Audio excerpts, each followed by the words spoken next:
Fala pessoal, tudo beleza? Tudo tranquilo? Professor Roberto Guimarães, do canal Professor Roberto Guimarães.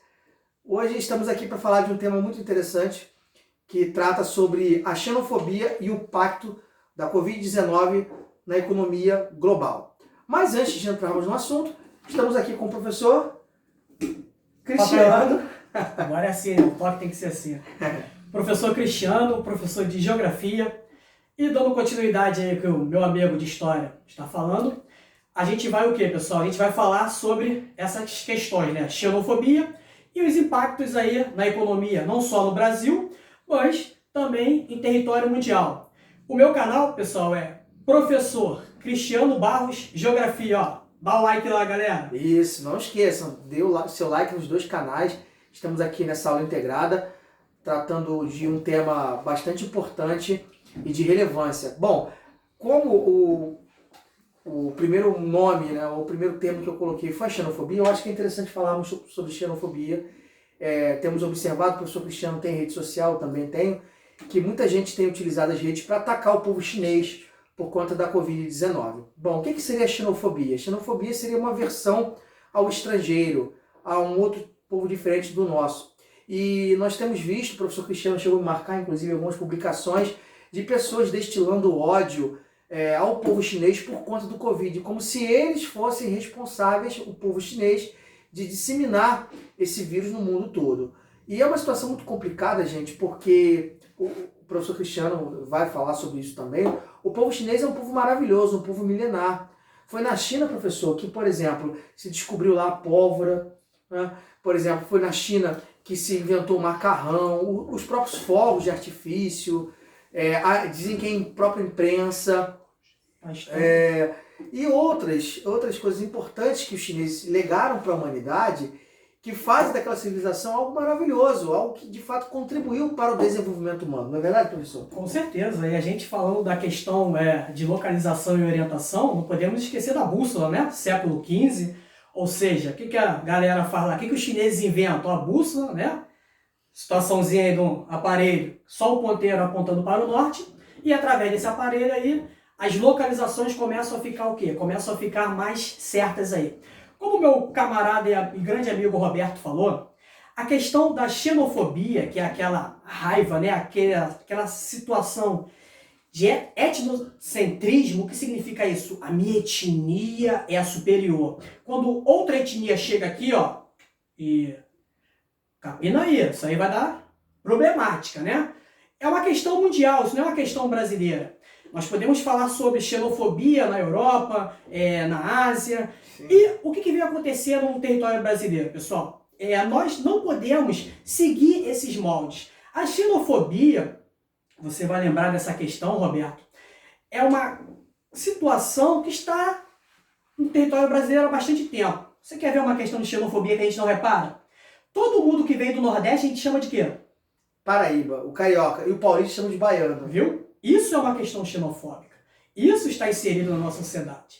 Então, o que vem acontecendo? Como o colega citou, a gente vem reparando essa situação. A culpa é do povo chinês. Chinês maldito, raça desgraçada. Essa é uma questão xenofóbica. A gente tem que separar, né, meu camarada? Sim. A questão do povo da política chinesa. Isso é muito importante. Da governabilidade do governo chinês. Que de fato pode ser considerado o principal responsável pela disseminação do corona, porque cabe às autoridades, o Estado existe para isso. Você pega os clássicos da sociologia, por exemplo, Durkheim vai dizer que, um dos clássicos vai dizer que o Estado existe para organizar a sociedade, e o Estado ele legalizou esses mercados de carne selvagem, mas daquela forma como a gente vê nos vídeos, né, Cristiano? Da pior forma possível, sem controle nenhum, sem saneamento básico, sem higiene. Sim. Então isso prejudica demais tanto a imagem do povo chinês para com o mundo, e as pessoas terem uma certa aversão à China.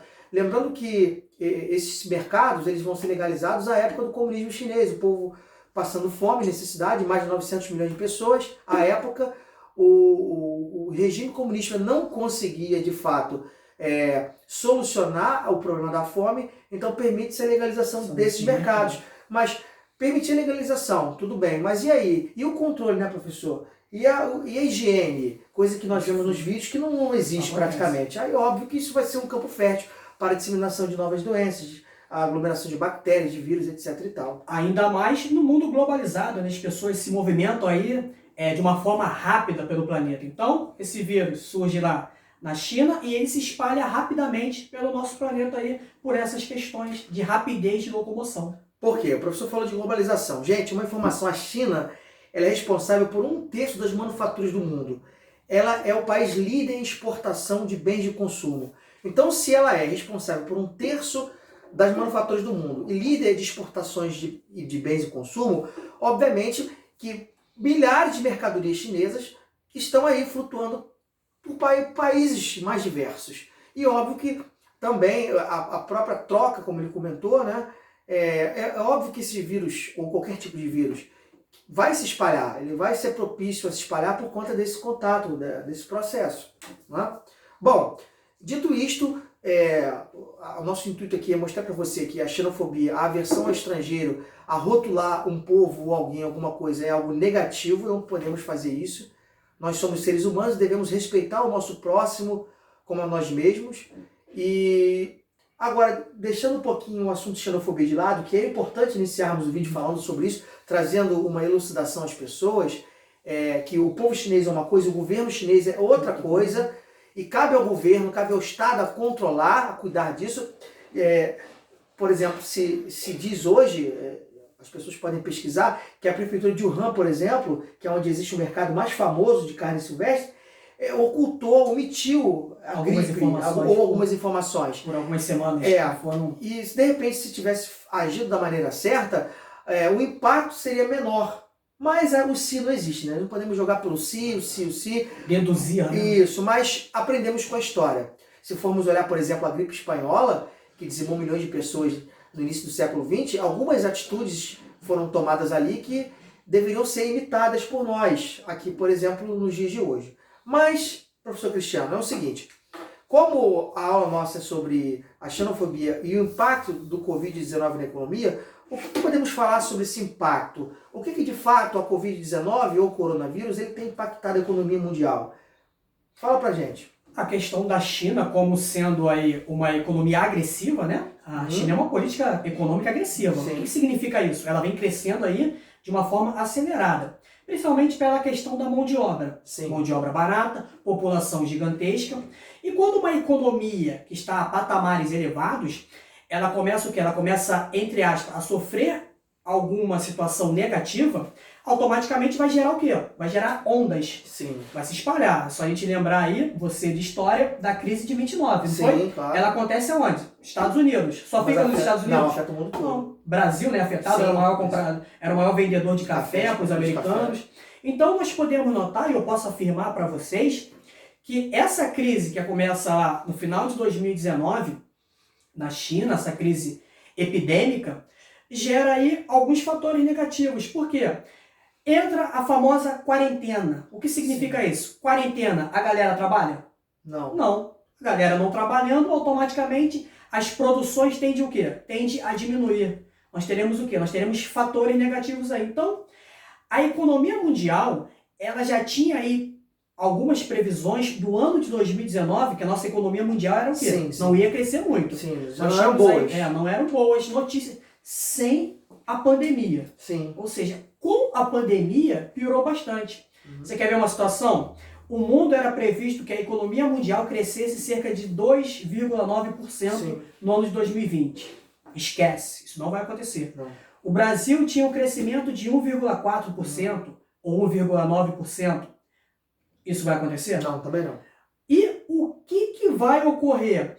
A questão dos desenvolvidos e dos subdesenvolvidos. Isso é muito interessante. Alguns vão sofrer mais ainda. As questões dos emergentes, dos países subdesenvolvidos, a galera que teve aí a colônia de exploração, ou seja, nós teremos aí alguns fatores o quê? Que vão ser mais negativos do que a galera desenvolvida lá, a galera de primeiro mundo, como se falava antigamente. Em cima do que o professor colocou é o seguinte, gente, já há uma previsão, tanto por alguns economistas chineses, como pela JP Morgan Chase, de que a economia mundial, olha só, a economia mundial, ela vai ter, na verdade, uma negatividade de 4%. Então, assim, um impacto muito forte, um impacto muito violento. Lembra que eu falei sobre a questão da gripe espanhola, comentei, depois passei a palavra para o professor Cristiano? Uma das coisas que se fez naquela época, que se está fazendo hoje em alguns países, é o chamado isolamento horizontal. Isso é muito importante se entender, gente, porque os países que adotaram o isolamento horizontal, naquele momento, e os que estão adotando hoje, estão rapidamente conseguindo se reerguer muito mais fácil. Mas mesmo assim, a gente sabe que, economicamente falando, o mundo vai entrar em colapso. Isso aí é fato. Justamente porque os serviços não estão sendo oferecidos. Por exemplo, o setor que mais tem sido afetado é o setor de transporte no mundo todo. E mais especificamente o aéreo. Assim, papo de bilhão, gente. É papo de bilhão para cima. Joga para cima. É muito dinheiro. Tem uma empresa que é alemã, não sei se é alemã ou inglesa, que parou com as suas tarefas, com as suas funções, devido a esse impacto aí.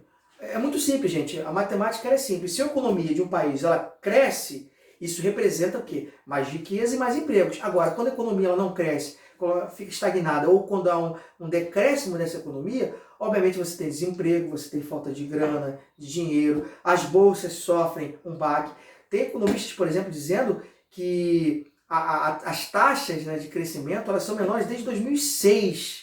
Olha só, gente, é algo assustador, é algo assustador. A crise da internet de 2000, depois nós tivemos as crises imobiliárias dos Estados Unidos. Sim. Ou seja, não são crises ligadas ao quê? Ligadas a uma pandemia, são crises diferentes. Mas temos certeza aí que essa crise ela vai gerar vários fatores negativos no quesito econômico. Por exemplo, a CEPAL, que é a Comissão Econômica para a América Latina.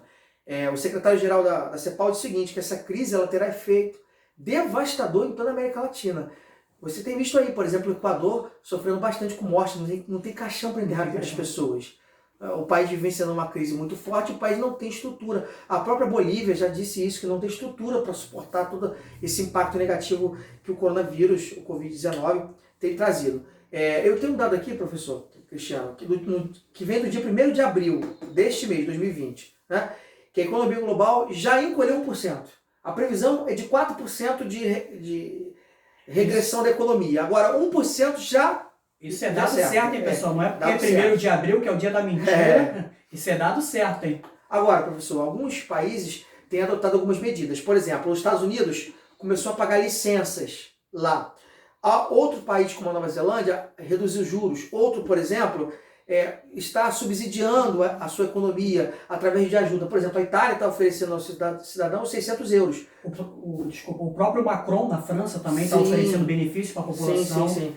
Aqui no Brasil, por exemplo, nosso governo liberou R$600. Agora vai liberar o fundo, né? Quem tem fundo de contas ativas e inativas, a partir de julho, pode pegar um salário mínimo das contas do fundo de garantia por tempo de serviço. Isso é bastante importante porque movimenta a economia. A liberação do dinheiro, ele movimenta a economia, ainda mais uma economia fragilizada, como é que vai ficar? Como é que já está, né? Com seus dados. A previsão já não é, a previsão brasileira já não era boa. Não era otimista. A mundial pior ainda. Agora, com tudo isso que vem acontecendo, a situação é negra. O que se avalia é da pior maneira possível. Então, essas medidas para aquecer a economia, na verdade, elas estão sendo implementadas para evitar recessão.